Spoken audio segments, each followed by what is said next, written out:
Bonjour à toutes et à tous, c'est Monsieur Ratic. Donc on se retrouve aujourd'hui pour la fabrication d'un fumigène maison. Voilà. Donc comme vous pouvez le voir, j'ai un nouveau plan de travail et une nouvelle caméra. Ce qui fait que vous pourrez avoir plus de vidéos en haute définition.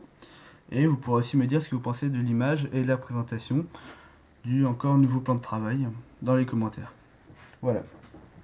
Donc pour faire cette fumigène, sachant que c'est une astuce très connue, il vous faudra une balle de ping-pong, cassée ou en bon état comme vous voulez, une feuille d'aluminium, voilà, de ce format là à peu près, soyez généreux, un peu plus ça fait pas de mal, et un briquet qui marche.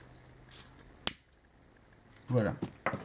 C'est une astuce très répandue, il y en a qui disent qu'il faut la couper, d'autres qui disent qu'il faut la mettre en entière, les deux marchent, mais couper de 3-4 balles de ping-pong en petits morceaux et mettre dans un petit récipient, dans un peu d'aluminium, ça concentre mieux la fumée, ça fait plus de plus dans plus petit.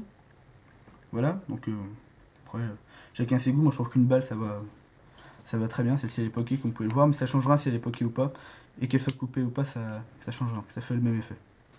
Voilà, donc pour la fabriquer, pour commencer, vous allez prendre la feuille d'aluminium, vous la placez là, prenez la balle de ping-pong, vous la placez au milieu et vous l'enroulez en laissant un doigt au milieu pour faire le trou, je vous refile.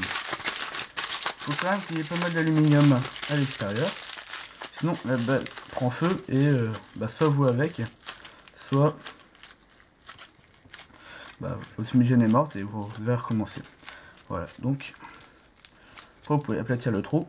Voilà, donc là le fumigène. Alors moi ce que je fais souvent c'est que je fais ça, je me fais un petit encoche sur le côté pour pouvoir la tenir, sachant que ça chauffe extrêmement vite. Voilà. Donc vous avez ça, vous avez le petit trou avec la balle et toute la fumigène. Donc, faut quand même pas mettre trop de papier alu, sinon ça va être long à chauffer. Voilà, donc là vous avez votre fumigène qui est toute faite. Voilà. C'est tout simple, pas plus compliqué. Et donc pour l'allumer, il y en a qui disent qu'il faut mettre le feu. Moi, ma technique, je préfère, c'est chauffer en dessous. Voilà, donc vous la prenez comme ça sur le petit morceau. Alors plus c'est long, mieux ce sera. Vous cramerez moins. Vous faites comme ça. Voilà, jusqu'à que ça fasse et que ça commence à faire de la fumée, ensuite vous la jetez. Voilà, moi je vais pas faire ça parce que je suis en intérieur, c'est peut-être pas la meilleure des idées. Et donc voilà, je vous ferai une autre vidéo je vous ferai une démonstration de comment on l'allume et ce que le résultat que ça donne avec une balle. Bon, vous pouvez mettre plusieurs balles, moi j'avais essayé avec 3 balles une fois, c'était déjà pas mal. Voilà, donc sachant qu'à Auchan, vous en avez pour environ 2-3 € le paquet de 6 balles, même plus. C'est une fumigène assez simple. Vous pouvez en faire d'autres après avec du nitrate de potasse, du sucre. Enfin, c'est vachement plus compliqué.